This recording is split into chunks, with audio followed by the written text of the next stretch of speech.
Bonjour, nous poursuivons la lecture du premier chapitre du Deutéronome à partir du verset 9. Alors ce verset 9 est très important, juste après avoir rappelé ce que Hachem avait dit, voilà que Moïse prend la main. Je vous ai parlé ainsi en ce temps-là, je ne peux pas moi seul vous porter. Alors à bien se souvenir, on avait eu le même problème au chapitre 18 de l'Exode où Yéthro, le beau-père de Moïse, lui avait conseillé d'instituer des juges pour l'aider à gérer les litiges. Et puis, à un autre endroit, la même plainte était revenue devant Hachem, c'était au premier chapitre du livre des Nombres, à l'origine cette fois de l'institution des 70 anciens chargés de veiller sur le peuple. Comme quoi, vous voyez, être pasteur d'un peuple, dès cette époque, ça n'est jamais simple. Ceci dit, et c'est là où c'est intéressant, nos versets 10 à 14 vont reprendre à la fois des éléments et de la tradition d'Exode 18 et de la tradition de Nombre 11. Et c'est là, vous voyez, où on voit le tissage qu'opère le rédacteur. Il a à sa disposition deux traditions qu'il va tresser entre elles parce que dans la pensée analogique, la question n'est jamais de ne retenir qu'une seule version sélectionnée contre toutes les autres, une version vraie qui rendrait toutes les autres fausses. Pour une pensée analogique, toutes les traditions qui viennent de diverses sources ont leur pierre à apporter à l'édifice.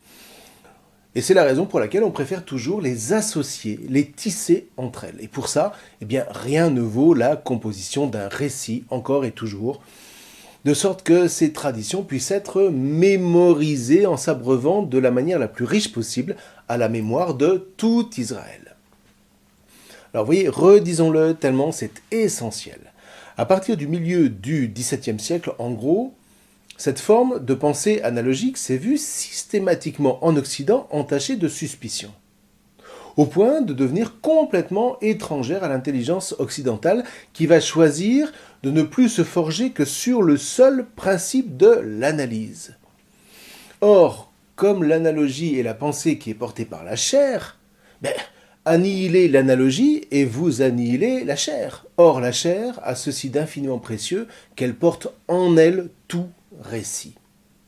Donc, effacez l'analogie, vous effacez la chair, et donc vous effacez les récits, et donc il ne reste plus que des chiffres. Raison pour laquelle l'analyste n'a jamais rien à raconter. Il décrit, c'est tout. Il va parler du chômage, par exemple, mais il ne parlera jamais des chômeurs, sur qui il n'a rien à raconter. Il va calculer le taux du pouvoir d'achat, et il va réduire les populations qu'il analyse à un parc de consommateurs. Il va parler de ressources humaines pour faire fonctionner le système, mais il ne parlera jamais d'un peuple à guider. Pour aller où? Il n'en a aucune intuition. Il va s'inquiéter de l'emploi, mais il restera incapable de dire quoi que ce soit de la valeur humaine du travail, etc., etc., etc. Voilà toute la différence entre la pensée analytique et la pensée analogique. Et de ce point de vue-là, le philosophe et mathématicien Olivier Rey a écrit un formidable petit ouvrage qui s'appelle « Quand le monde s'est fait nombre », que je ne saurais trop vous conseiller. Alors voyez, comprenons bien. L'analogie porte l'oralité, qui est juste consubstantielle à la nature humaine. Enlever l'oralité, enlever le récit, et encore une fois, l'homme disparaît, parce que sa dimension charnelle disparaît. Cette dimension qui est à la source de toutes les relations familiales, claniques et populaires au plus noble sens du terme. Or, c'est précisément parce qu'elle est charnelle que la pensée sémitique va nous être si précieuse, et à travers elle, la Torah et toute la Bible jusqu'à l'Évangile. Vous voyez, il ne faut pas s'étonner que dans une société comme la France, purement rationaliste, la famille soit une notion qui n'ait plus aucun sens. La transmission étant exclusivement déléguée à l'école, la famille n'est plus que le lieu d'un élevage de marmots et puis du bien-être qu'on vend à des couples en les rassurant. Ne vous en faites pas, si ça ne marche pas, vous pourrez toujours divorcer. Et les blessures de la mémoire que cette négligence de la famille et du clan et du peuple peut entraîner, mais nos élites ne savent même pas de quoi on leur parle en évoquant ces traumatismes. Ils n'ont qu'à aller voir un psy qui parle. Et là, ma foi, il faut peut-être encore rappeler qu'on doit ce réflexe rationaliste en grande partie à Galilée et à notre Descartes national, lorsqu'il découvre l'analyse géométrique et mathématique du monde dans lequel l'homme évolue. Et ça, c'est juste formidable. Sauf si vous en concluez comme Galilée que le réel, désormais, se réduit à ce que ces analyses vont en dire. Et là, je vous lis un passage du philosophe Michel Henry dans l'un de ses rares propos relativement compréhensibles. C'est un très grand philosophe qui m'a beaucoup marqué, un vrai maître à penser, mais c'est vrai qu'en règle générale, il faut quand même s'accrocher pour le lire. Il s'est produit au début du XVIIe siècle une immense rupture dans l'histoire des sciences. Jusque-là, les hommes croyaient que le monde est le monde sensible, le monde réel, avec des couleurs, des odeurs, des sons. Puis Galilée est venu affirmer que les corps n'ont pas de couleur, ils n'ont pas d'odeur, ils ne sont pas sonores, mais qu'ils sont matériels, étendus, qu'ils ont des formes. Or, pour connaître ces formes, il existe un savoir qui est la géométrie. Cela suppose que la connaissance sensible n'a aucune valeur, tout au plus un intérêt pratique dans le sens où elle vous permet de ne pas vous brûler lorsque vous approchez la main de la flamme, mais les corps, eux, ne sont pas brûlants. La thèse de Galilée est donc qu'il n'y a de connaissance que non sensible du monde, qui ne saurait être connue que par la géométrie. Descartes a ajouté que la connaissance géométrique des corps matériels pouvait être exprimée mathématiquement. C'est un progrès décisif qui a déterminé la science moderne et lui a permis de faire un bond en avant considérable. À la suite de Descartes, il y a eu bifurcation. Ceux pour qui le savoir est contenu dans la connaissance géométrico-mathématique des corps matériels ont mis entre parenthèses le savoir de la conscience par elle-même, de la vie. Tout savoir pathétique, ça c'est une expression de Michel Henry, qui veut dire que le pathos, c'est là où l'homme éprouve vraiment qui il est, en profondeur, ce que j'appelle la chair, si vous voulez.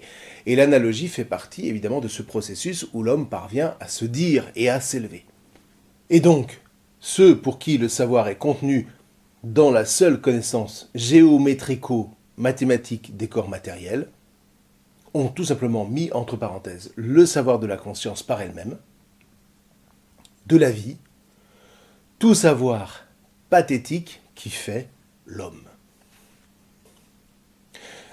Et c'est vrai qu'on a des textes de Descartes qui sont étonnants, comme dans ce passage de ses règles sur la direction des esprits, où il exprime ce que représente pour lui être philosophe.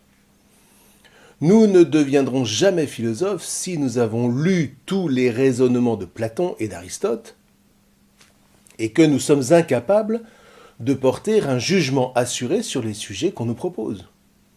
Dans ce cas, en effet, ce ne sont point des sciences que nous aurions apprises, semble-t-il, mais de l'histoire. Alors attention, parce que toute la proposition de Descartes n'est pas fausse. Effectivement, c'est inutile de posséder un savoir encyclopédique s'il ne me permet pas de réfléchir par moi-même. Mais là où Descartes va pécher, c'est sur son mépris de l'histoire. Et de fait, on ne trouve nulle part chez lui de réflexion sur l'histoire. Dans un autre texte, du discours de la méthode cette fois, il va comparer l'étude de l'histoire à une espèce de voyage dans les pays lointains qui fait oublier la vie concrète. Ce qui veut dire que pour lui, tout ce qui relève de la mémoire est frappé de déconsidération et rejeté sans autre forme de procès. Or, à partir de là, qu'est-ce que vous voulez ? Exit la Bible, exit la foi au profit de la seule raison autonome, de la rationalité pure. Tout ce qui ne rentre pas dans le cadre de la rationalité analytique est insignifiant parce que inefficace. Et on arrive ainsi aux portes des Lumières qui vont se répandre jusqu'à aujourd'hui comme la pensée dominante. Alors, encore une fois, non que le rationnel soit à rejeter. Comme le dit Michel Henry, les sciences pratiques sont toutes nées à partir de là, donc il serait stupide de le nier. Mais ce qui est grave, c'est d'avoir interdit à l'homme, à partir de cette méthode d'investigation du monde, de pouvoir réfléchir sur une autre base qui lui est pourtant essentielle, à savoir l'analogie, et de lui retirer violemment les récits qui en sont la forme, sous prétexte qu'ils ne seraient que des mythes au sens de légende, donc de pures inventions nuisant à la vérité scientifique et sans âme.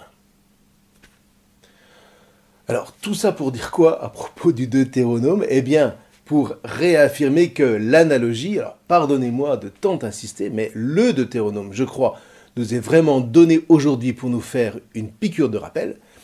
L'analogie, donc, est vraiment essentielle à la pensée. Non plus seulement rationnelle, mais raisonnable.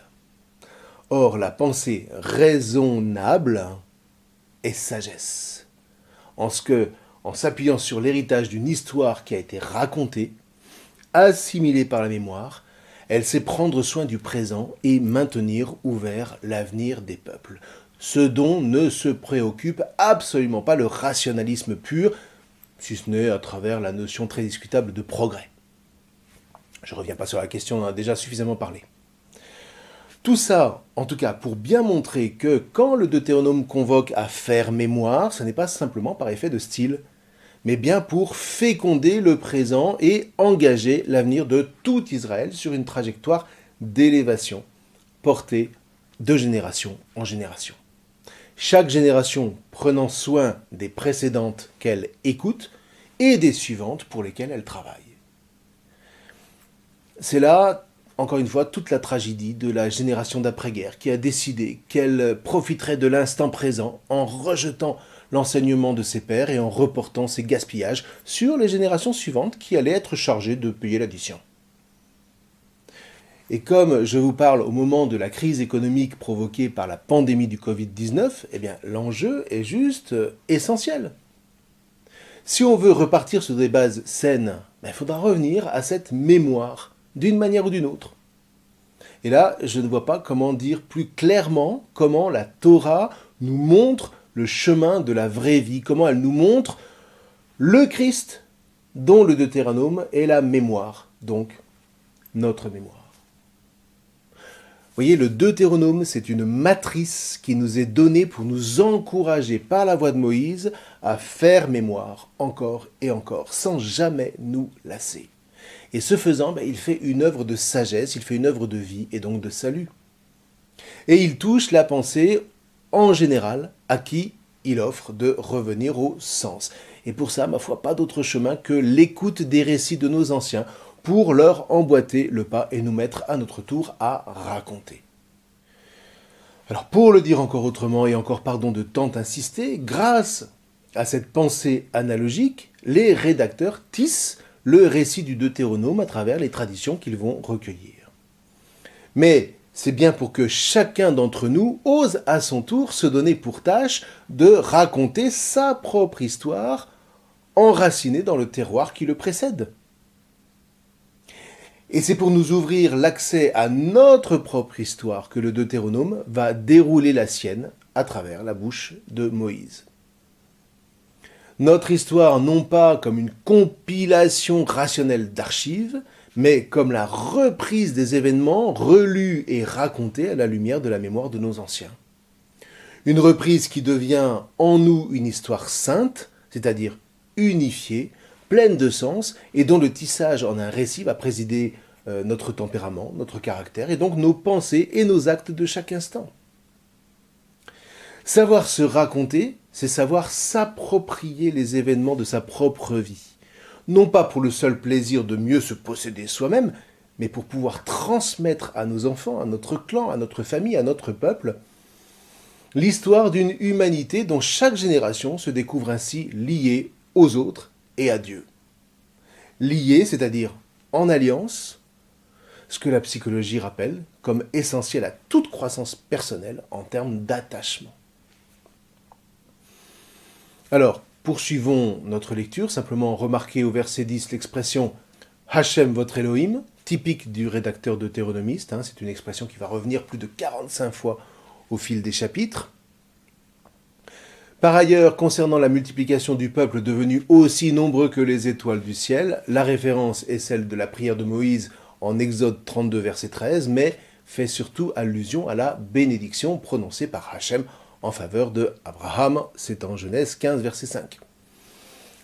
Et précisément, c'est le chapitre où Hachem tranche avec le patriarche une alliance. comme pour nous dire que cette initiation de l'alliance trouve, avant même l'entrée en Canaan, un premier accomplissement avec Moïse. Et donc, ce n'est pas sur le sol de Canaan que le peuple est appelé à se multiplier nécessairement, mais avant, déjà avant, dans le désert. Ce qui veut dire que la bénédiction promise à Abraham n'est pas liée au sol sur lequel l'alliance a été tranchée, autrement dit, ce n'est pas l'habitation sur le sol de Canaan qui est signe de l'alliance, ce qui voudrait dire que si Canaan est perdu, l'alliance est perdue, mais bien cette aptitude spirituelle à faire mémoire, où que vous soyez, fût-ce en exil. Et c'est cette aptitude spirituelle qui fait le peuple et qui va le faire s'accroître, qui fonde sur le roc la maison d'Israël. Autrement dit, c'est cette aptitude spirituelle qui marque charnellement la descendance d'Abraham et que saint Paul va appeler la foi. Une foi qui, par greffe, va marquer à son tour la chair des nations par le Christ Jésus.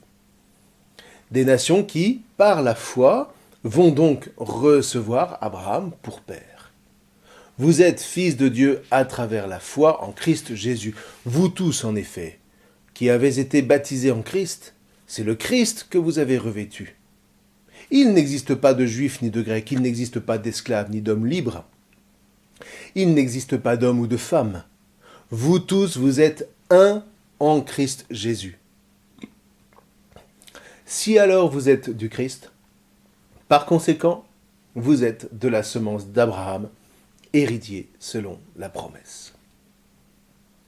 Vous voyez, cet accomplissement, énoncé dès le début du Deutéronome, rappelle au peuple que malgré les épreuves traversées, Hachem est fidèle. De sorte que raconter l'histoire de tout Israël au moment où le peuple va prendre un nouvel essor ne saurait se dispenser de faire mémoire de cette alliance. Et c'est par exemple l'objet bien plus tard du Magnificat de la Vierge. Dans l'évangile selon saint Luc, Marie ne fait rien d'autre, en une magnifique composition très finement ciselée, que de tisser l'histoire en rappelant notamment la bénédiction d'Abraham en sa descendance, une descendance qui, par la mémoire, assume l'alliance jusqu'à donner naissance au Messie de Hachem. Et donc, à l'image de Marie, il convient à tout chrétien de relire sa propre histoire à la lumière de cette alliance dont il se trouve être bénéficiaire par son baptême. Et là, c'est un excellent exercice auquel nous convie le Deutéronome, à savoir prendre le temps de discerner quelles sont les promesses de l'alliance qui, dans notre existence, ont été portées à leur accomplissement. Redécouvrir par là ce que bénit le Seigneur en nous, et décider de l'avenir en fonction du sens qui s'éclaire à la lumière de cette reprise de notre histoire. Vous voyez, quand on fait une retraite de discernement, par exemple, c'est ce type de reprise qui en constitue l'un des exercices essentiels. Alors, pour en revenir à notre chapitre, Moïse pose donc comme principe que ce qu'a promis Hachem s'est accompli dans une première phase. Le peuple s'est multiplié. C'est lourd à porter, mais le poids du fardeau ne doit pas cacher que cette multiplication du peuple est une bénédiction. Ça, c'est une précision du verset 11. Puisse-t-il vous faire croître 1000 fois plus. Et ça, vous voyez, aujourd'hui, pour un juif, c'est une parole d'or. Toute la fierté des femmes juives, un minimum pieuse, ne consiste pas tant à avoir des enfants qu'à donner des enfants à son peuple en signe de la bénédiction de Hachem. Et là, vous voyez, il y a quand même de quoi réfléchir pour nous tous. Est-ce que j'ai eu des enfants ou est-ce que j'ai donné des enfants? Et si je les ai donnés, je les ai donnés à qui? Dit autrement, à quelle mémoire je vais les nourrir? Alors, ceci dit, Moïse revient sur le poids de la charge, mais ici la construction du texte est décisive à percevoir. Parfois, l'inclusion est évidente entre le verset 9 et le verset 12, ce qui signifie que le point essentiel ici n'est pas tellement la charge qui pèse sur Moïse, mais, comme l'exprime le verset 11 entre les deux, que cet accroissement du peuple est une réelle bénédiction. Et, ma foi, dans le cadre de l'oralité, ça fonctionne assez bien. Ensuite, le verset 13 reprend l'idée d'Exode 18 au verset 21. « Tu distingueras d'entre tous les peuples des hommes capables, craignant Dieu, des hommes sûrs, ennemis du gain. » Ça, c'est en Exode 18. Alors, vous voyez, on est ici sur une notion de justice, alors que notre verset 13, lui, est plus sur un propos de sagesse, signe d'une rédaction plus tardive. Désignez-vous des hommes sages, intelligents et éprouvés pour chacune de vos tribus, et je les mettrai à votre tête. Vous voyez, autant, si vous voulez, jusqu'à l'exil, on préfère parler du juste, autant après l'exil, sous l'influence notamment de la culture perse, on va s'orienter vers le sage. Bon, l'idée est la même. Mais si je vous précise tout ça, c'est pour qu'on perçoive qu'il a fallu du temps pour élaborer tous ces textes. Et selon qu'on va fixer tel ou tel récit à une époque plutôt qu'à une autre, eh bien les concepts vont évoluer, quand bien même le substrat du récit demeure. Le verset 14, lui, relève d'un style assez typique du Deutéronome, à savoir le dialogue. J'ai parlé ainsi, au verset 8, et ici, vous avez parlé ainsi, et de fait, vous voyez, la ratification de la parole de Moïse par le peuple semble être un autre souci de l'auteur, par cette parole, entre autres, parce que je pense aussi à Exode 19, verset 8, « Tout ce qu'a dit Hachem, nous le ferons ». Et puis aussi en Exode 24, verset 7, « Tout ce qu'a dit Hachem, nous le ferons et nous l'écouterons ». Tout ça, c'est la même veine deutéronomiste. Donc, par ces paroles, le peuple s'est engagé, au sens où il s'est consacré à Hachem dès le désert. De sorte que ces paroles, prises à témoin, eh bien, deviennent un élément du procès d'alliance qui vont marquer les interventions prophétiques en Israël. Une pensée prophétique qui, je vous le rappelle, habite profondément l'auteur du Deutéronome et qui dit en substance « Au désert, on s'est consacré à Hachem ». Rappelez-vous, quelque chose du genre « Soyez saints », c'est-à-dire « Soyez consacrés parce que moi, je suis saint », dit le Seigneur. Voilà notre tradition, notre raison d'être. Alors Hachem a le droit de nous mettre en procès, non pas pour nous condamner, mais pour faire appel à notre fidélité. Il faut bien comprendre que cette consécration dans le désert, surtout à partir de l'exil où Israël en prend plus que jamais conscience, ne constitue ni plus ni moins que sa plus grande fierté, sa nefesh, c'est-à-dire son âme, sa vie. Alors, on poursuit encore un petit peu. Le peuple s'organise comme une armée, et c'est sûr que si on avance en désordre, on n'ira pas bien loin face à la résistance des habitants du sol de Canaan. Et c'est alors que paraissent des personnages nouveaux, en tout cas jamais vus auparavant dans les récits de la Torah, mais qui auront du succès puisque on va les retrouver à l'époque du Christ Jésus. Voilà donc paraître les fameux scribes.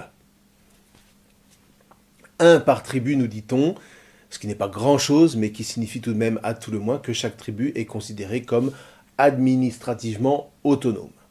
Alors là, il y aurait sans doute beaucoup à dire, parce que selon les historiens, on ne peut véritablement parler de scribe au sens institutionnel qu'à partir du 5e siècle avant Jésus-Christ, c'est-à-dire la période perse.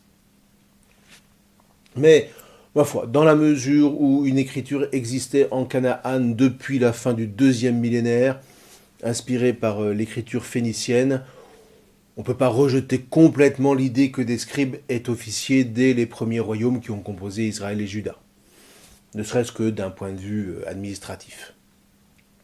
Reste néanmoins que l'institution, elle, date bien de l'époque perse, alors que les Judéens ont adopté cette fois l'alphabet carré, consonantique, comme on dit, qu'on connaît aujourd'hui, et qu'un Moïse, lui, n'a jamais pratiqué.